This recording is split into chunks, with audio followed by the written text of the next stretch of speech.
response was, well, you know they're just Democratic plans. They're a conspiracy of the Democratic Party. Yeah. He was serious. This was a top leader. Better funding from it. Exactly. The Libertarian Party, I believe, this is where we're going to start getting into some edgy stuff.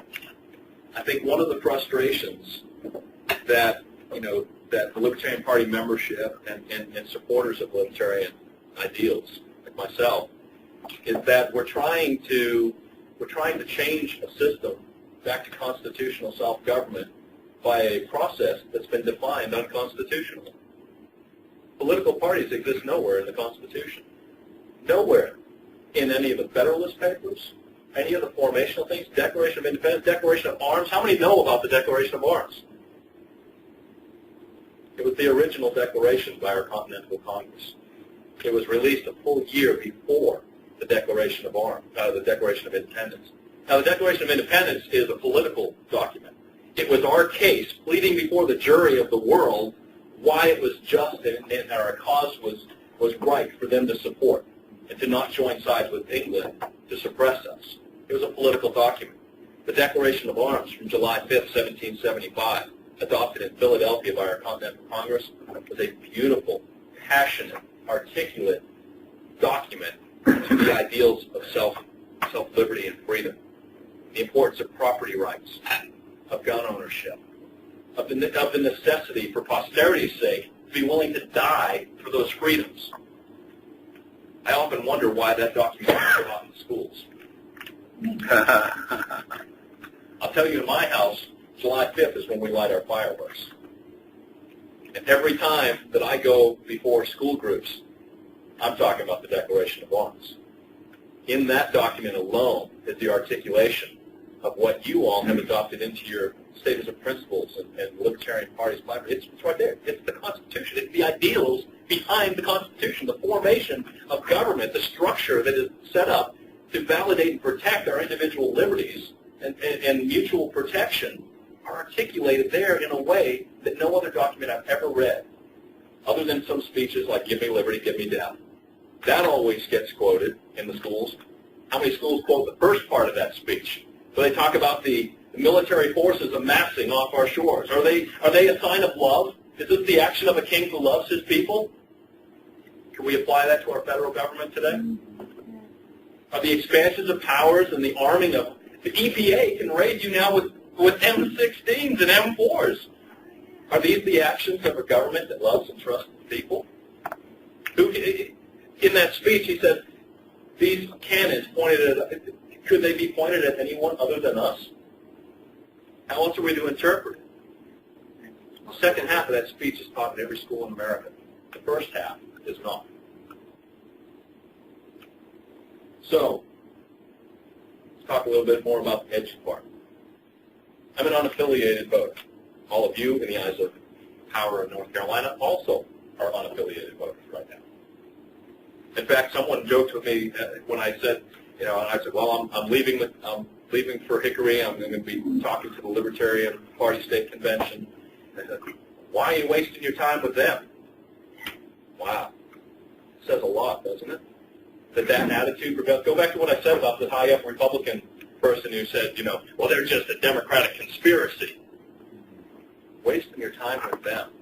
This is the arrogance of people that have been corrupted by power within political parties. As an unaffiliated voter, I can't volunteer. I'm a veteran of Gulf War I. I can't volunteer at the polling stations without a permission slip from a Democrat or a Republican in North Carolina. Can you believe that? I can't even volunteer as a veteran to help people to the voting booth unless I have a sponsor who's a Democrat or a Republican. When you vote, they highlight your name, and then there's someone right next to them, and they have those green log books, and they write your name down. Anyone ever ask what that is? Anybody know? Those are log books that are written by the political parties and sent back to the political party headquarters, the Democrats and Republicans. I challenged them. I said, wait a minute. I'm not in the Democrat or Republican Party. I don't want my name going back to those parties. They have no business knowing whether I showed up to vote or not. I'm not a part of their club. Well, I'm sorry, but this is the way we have checks and balances. I said, we? Who's we? Am I not part of the we, the people? I don't want you having my name. Where's my right to privacy on this? But the political parties, unconstitutionally, control the electoral process. You look at boards of elections. Even when the Libertarian Party is recognized, were there Libertarians on any boards of elections in North Carolina? Cricket, cricket, cricket. There are. How about the unaffiliated voters in North Carolina? Not including yourselves, but the people who choose to put a U on their registration. Do we have any unaffiliated members of boards of elections anywhere in the state of North Carolina? Cricket, cricket, cricket. In Asheville, where I broadcast my show from, the Republican Party is this close to being the third party in Asheville. Now, the second party is actually not a party at all. It's unaffiliated voters. There are more and more districts where unaffiliated voters outnumber Republicans in Asheville. They're very close to catching up with the Democrats in Asheville. There's a paradigm shift going on, folks. People don't trust old parties. And to some of the edgy stuff, I don't think they trust newer parties either. Now, I think that you should continue to, and I will continue to be supportive of trying to get ballot access reforms in North Carolina, because the idea that law-abiding, tax-paying citizens that aren't of a private club, whether it be the Democrats or Republicans, which I see them as one big club anyway, just some of them are the Red Sox fans, the others are the Yankees fans, but they both play for the same league. The idea that law-abiding, tax-paying citizens are told, you have your set of rules, and us in the private club, we have our set of rules. That is insane. That is insane. And the people are on your side. Anytime, I don't care what kind of political persuasion of a group that I talk to is, and I talk about that situation. I leave the names out of, Libertarian, Democrat, Republican. I just say, what do you think about, being able to run for office and setting out two sets of rules for citizens, for law-abiding, tax-paying citizens, two sets of rules, and we say that all the white people have this set of rules and all the black people have this set of rules. Did you just say that? That's wrong, isn't it? Yes, it is. What if the diversity is measured by ideology rather than skin color? Would that still be wrong? Absolutely. Then why do we allow North Carolina's Democrat and Republican leadership to tell libertarians they can't do that? People understand it. They connect with it. They're on your side on this. When we talk about the Liberty Coalition, one of the things that I believe that the Libertarian Party can do is to throw your weight, your organizational capabilities, your passions. Because I'll tell you what, the Libertarian Party works harder than any of these other parties. You do. And by the time people have spent the money that's been raised, by the time people have exhausted themselves in the volunteer process, you just got on the ballot. You have to work harder to get on the ballot than these other folks have to work all the way through and to include the end of their term, and then walk back into if they're not primaried out, an automatic walk back in. How many uncontested races are there in North Carolina? It's pathetic. It is. Because again, the political parties unconstitutionally are controlling the process. That keep door locked sign, that's also what happens when they decide the districts. They say, well, okay, we're going to make these ones safe for Democrats, and we're going to have these ones safe for us. Now let's negotiate over which 6 are going to be competitive. So we know the rest of them there. We agree to the rules of our bout. When boxers go at each other, they negotiate. Now, what are the rules of this bout? It's what the Democrats and Republicans do all the time. In the meantime, voter turnout continues to drop.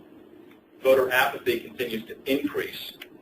And the threats to our individual liberties are in more danger every time that cycle continues on. I say again, I think that Americans are frustrated with all parties, the old ones and the new ones. Teddy Roosevelt is a big role model for me. I love that he would step up to a podium and he'd say exactly what he thought. Love him or hate him, he said exactly what he thought, and I respect that. He said, criticism is necessary and useful. It is often indispensable, but it can never take the place of action. You all know what action is. You have to fight harder than anybody in North Carolina to have your seat at the table. And even when you complete that effort, you're still left out. Same thing on the national level. Despite the Libertarian Party being on enough state ballots to win the Electoral College, Libertarian candidates continually are barred from the debates. Why? The Democrats and Republicans control the electoral process.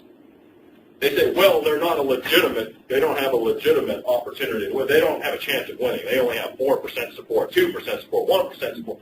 Well, gee, I wonder, if you're using the airwaves of this country to put your candidates out there and pretend that the American people have a choice, well, why don't you think they would have more support? Patrick McHenry, who's a representative from the 10th District for the U.S. Congress, was at this conservative leadership conference. He got up and he made a tax code stump speech.